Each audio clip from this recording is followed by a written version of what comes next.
আওয়ামী লীগের যারা দেশপ্রেমিক নেতা, বঙ্গবন্ধুর সৈনিক, তারা শেখ হাসিনা পর্যন্ত যাইতে পারে নাই, গিয়েছে ওবায়দুল কাদের মতো চাপাবাজরা। আওয়ামী লীগ 15 বছরে মাওলানা আব্দুল হামিদ খান ভাসানীর মতো নেতা তৈরি করতে পারে নাই, মালেক উকিলের মতো নেতা তৈরি করতে পারে নাই। আওয়ামী লীগ 15 বছরে শামীম ওসমানের মতো গডফাদার তৈরি করেছিল।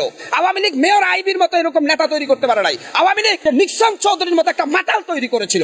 আওয়ামী লীগ দীর্ঘ 15 বছর ক্ষমতায় থেকে একটা সময় আইসা বখাটে টোকাইদেরকে ফাইজার ও বিএমডব্লিউর গাড়ি মালিক বানিয়েছিল। এর কারণে আওয়ামী লীগ ধ্বংস হয়েছিল। বেশ কয়েকদিন ধরে আমরা শাহবাগে অবরোধ দেখেছি আওয়ামী লীগকে নিষিদ্ধের দাবিতে। আইন উপদেষ্টা যে বিবৃতি দিয়েছেন আসিফ নজরুল, তিনি বলেছেন আপাতত আওয়ামী লীগের কার্যক্রম বন্ধ। তো আমি মনে করি আওয়ামী লীগের কার্যক্রম বন্ধ আর নিষিদ্ধ এটার মধ্যে একটু পার্থক্য আছে ভাই। আওয়ামী লীগ জামাতে ইসলামকে নিষিদ্ধ করেছে না? জামাতে ইসলাম 10 গুণ শক্তি নিয়ে ফিরে এসেছে। একটা দলকে নিষিদ্ধ করতে গেলে যে ধরনের একটা ম্যান্ডেট লাগে জনগণের, সে ম্যান্ডেট অবশ্যই আমি মনে করি যে আওয়ামী লীগ থাকতেই এক হিসাবে নিষিদ্ধ হয়েছিল আওয়ামী লীগের কিছু কার্যক্রমের কারণে।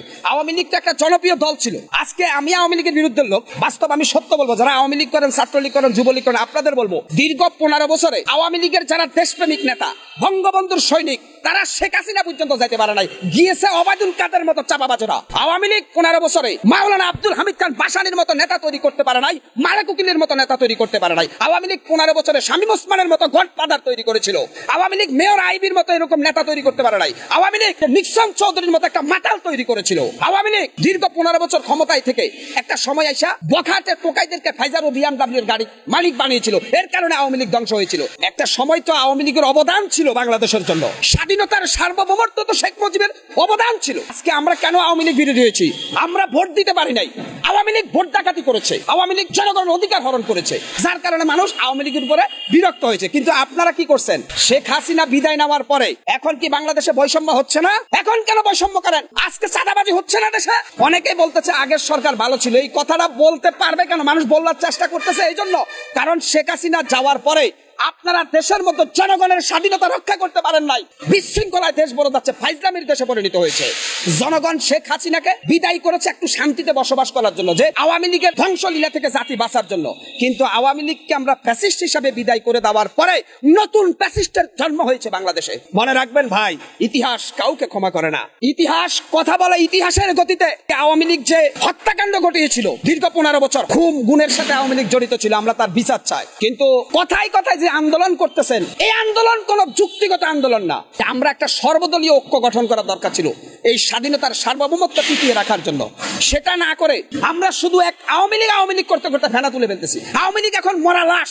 আওয়ামী লীগের বিদেহী আত্মার মাগফিরাত কামনা করছি। যদি আওয়ামী লীগ দেশপ্রেমের চেতনায় তারা যদি তাদের ভুল থেকে বের হয়ে এসে ভবিষ্যতে রাজনীতির নেতৃত্ব দেয়, সেটা মোস্ট ওয়েলকাম। কোন দলকে আপনি নিষিদ্ধ করাটা আসলে এটা আমি পক্ষে নয়। আওয়ামী লীগের যেসব নেতারা আওয়ামী লীগের মজিব কোড পরে অন্যায় করেছে, আমি তাদের বিচার চাই।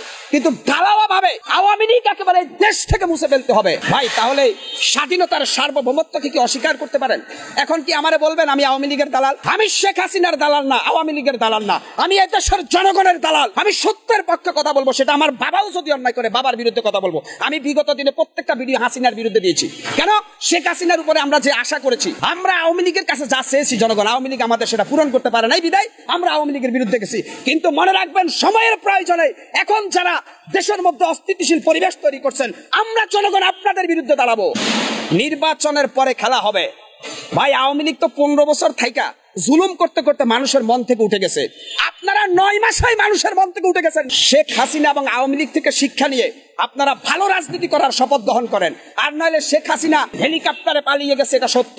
শেখ হাসিনা দিল্লি চলে গেছে পালিয়ে। আপনারা যদি জনগণের সাথে তামাশা করেন, আপনাদের কিন্তু দিল্লি নাই, আপনারা কিন্তু বাংলাদেশ ছেড়ে পালাতে পারবেন না। এই জমিনে আপনাদেরকে ব্যানিশ করে দেওয়া হবে। আমি সত্য বলবো, প্রয়োজনে ফাঁসির মঞ্চে দাঁড়াবো, কিন্তু একটা কথাও দালালি করবো না।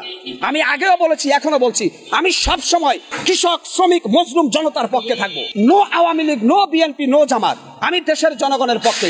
জনগণ শান্তিতে থাকবে, জনগণ পেট ভরে ভাত খাবে, জনগণ নিরাপদে রাস্তায় চলবে, সেটা চাচ্ছি আমি ভাই। কেন একটা দলের দালাল বলবেন? অবশ্যই জনগণের নিরাপত্তা নেই। তুচ্ছ ঘটনাকে কেন্দ্র করে হত্যা, খুন, দর্শন হচ্ছে। 300 এমপি দিয়ে একটা রাষ্ট্র চালাতে পারে নাই আওয়ামী লীগ। তাহলে 10-15 জন উপদেষ্টা দিয়ে গোটা বাংলাদেশকে দীর্ঘদিন চালানো কি সম্ভব? তাহলে আজকে বলি আপনাদেরকে, আওয়ামী লীগের যে প্রেসিডেন্ট ছিল আব্দুল হামিদ, উনি দেশ ত্যাগ করেছে। কিভাবে করেছে কেউ জানে না।